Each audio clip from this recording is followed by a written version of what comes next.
Baik, bismillahirrahmanirrahim. Assalamualaikum warahmatullahi wabarakatuh. Perkenalkan, nama saya Salsa Aulia Putri, program studi manajemen pendidikan Islam. Dan hari ini saya ingin mempresentasikan tugas mata kuliah filsafat umum dengan judul filsafat ilmu. Filsafat merupakan salah satu cabang ilmu yang mengkaji cara untuk berpikir secara lebih mendalam tentang suatu yang berkaitan dengan pengetahuan. Pengertian ilmu itu berasal dari kata bahasa Arab ilmu. Pengetahuan ternyata dapat menjadi sebuah ilmu apabila mempunyai karakteristik yang khusus, sehingga disusun secara metodis, sistematis, koheren. Jadi kayak suatu keserasian atau kekompakan tentang suatu pengetahuan tertentu dan kenyataan. Penggolongan di dalam filsafat ilmu mengalami perkembangan sesuai dengan zamannya. Di sini bahwasanya diketahui ada dua teori pengetahuan, yaitu teori realisme dan teori idealisme. Metodenya diperoleh dari pengetahuan empiris, rasionalisme, fenomenologis. Untuk metode ini terdapat teori pengetahuan induktif, korelatif, dan aliaktif. Selanjutnya akan dibahas agama yang merupakan istilah Indonesia. Religion atau religi dan din, terdapat kata antara agama dalam kehidupan. Ilmu, filsafat, dan agama mempunyai fungsinya masing-masing dan mempunyai perbedaan dan juga persamaannya. Pembahasan. Secara istilah, ilmu seperti yang difahami bahwa pada awalnya yang dimaksud dengan filsafat ilmu itu adalah filsafat sains. Akan tetapi, dengan proses kemunculannya ilmu-ilmu, pada kenyataannya filsafat ilmu sebagian sebuah disiplin ilmu yang memiliki objek kajian yang amat luas, yaitu mulai dari yang masuk dalam kategori pengetahuan ilmu itu sendiri, baik natural ataupun sosial, sampai yang tergabung dalam kategori ilmu humanitis, termasuk juga ilmu keagamaan dan ilmu kebangsaan. Secara Jürgen Habermas berpendapat bahwa ilmu pengetahuan itu terdiri dari ilmu alam, ilmu hukum, ilmu historis atau ilmu agama, filsafat, bahasa, sastra, kebudayaan, dan ilmu sosialitas. Semua jenis dan kelompok ilmu-ilmu ini menjadi objek dari disiplin filsafat ini. Melihat banyaknya ilmu-ilmu ini, kemudian para ahli membedakan antara filsafat ilmu terhadap ilmu-ilmu tertentu. Misalnya filsafat ilmu alam, filsafat ilmu bahasa, filsafat ilmu sejarah, dan lain sebagainya. Secara singkat, filsafat dapat diartikan sebagai cara berpikir menurut tata tertibnya dengan bebas dan dengan secara mendalam sehingga sampai ke dasar suatu persoalan yang ada, yaitu berpikir yang mempunyai ciri-ciri khusus seperti analitis, pemahaman, dan dekritif. Seperti yang dijelaskan oleh Musa Asy'ari bahwa filsafat adalah berpikir bebas, radikal, dan berada pada dataran makna. Bebas di sini artinya bahwa tidak ada yang menghalang-halangi kerja pikiran. Sedangkan radikal itu sendiri memiliki makna berpikir sampai ke akar masalah yang mendalam, bahkan sampai melewati batas-batas fisik atau disebut metafisis yang berarti ada. Sedangkan berpikir dalam makna lain berarti menemukan makna terdalam dari sesuatu yang terkandung di dalamnya.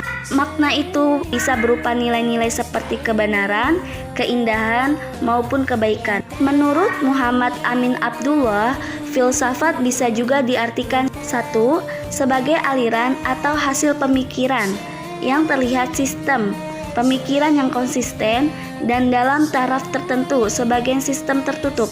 2. Sebagai metode berpikir yang dapat dilihat dari pertama, mencari ide-ide dasar yang bersifat fundamental atau ideas. Yang kedua, mempunyai cara berpikir kritis. Dan ketiga, menjunjung tinggi kebebasan serta keterbukaan intelektual. Berdasarkan beberapa pengertian di atas, dapat dipahami bahwa filsafat ilmu adalah suatu pemikiran yang relatif, radikal, dan mendasar atas berbagai persoalan mengenai ilmu pengetahuan, landasan dan hubungannya dengan segala bentuk kehidupan manusia.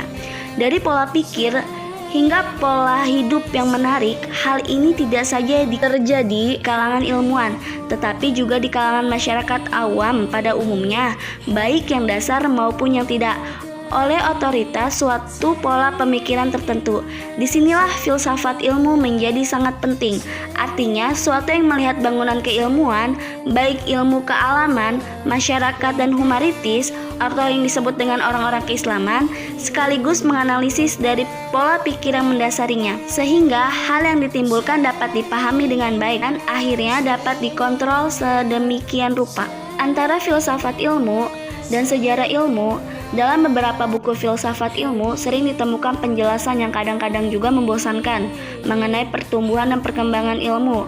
Dalam perspektif sejarah, proses perkembangan ilmu sejak abad ke-6 Masehi sampai dengan perkembangan paling mutaakhir di abad modern ini cukup panjang, sehingga kemudian timbullah anggapan di kalangan mahasiswa bahwa filsafat ilmu itu sama saja dengan sejarah ilmu, bahwa keduanya ini memiliki keterkaitan yang sangat erat.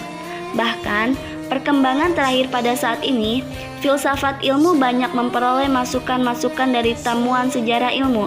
Namun, sudah jelas bahwa keduanya tidak sama, harus dibedakan. Sampai di sini dapat dijelaskan bahwa hal terpenting dari sejarah ilmu terhadap kajian dan pembahasan filsafat ilmu adalah bahwa tidak ada satupun ilmu lahir dari suatu keadaan tanpa historis.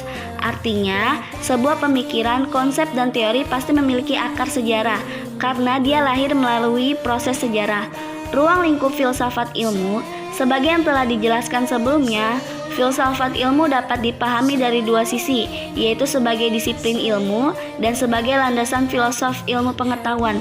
Pertama, sebagai disiplin ilmu, filsafat ilmu merupakan cabang dari ilmu filsafat. Di sini, filsafat ilmu dilihat secara teoritis, yang dimaksud untuk menjelaskan apa, bagaimana, dan untuk apa ilmu pengetahuan itu. Yang kedua, sebagai landasan filosofi terhadap ilmu pengetahuan. Untuk itu, bisa dipahami bahwa di dalam pandangan filsafat ilmu, proses dan hasil keilmuan pada jenis ilmu apapun itu sangat ditentukan oleh landasan filosofis yang mendasari, yang memang berfungsi untuk memberikan kerangka atau gambaran untuk menunjukkan atau menentukan bentuk dari keilmuan yang telah dihasilkan. Jadi kesimpulannya, filsafat ilmu merupakan salah satu cabang dari filsafat yang di dalamnya membahas tentang ilmu-ilmu.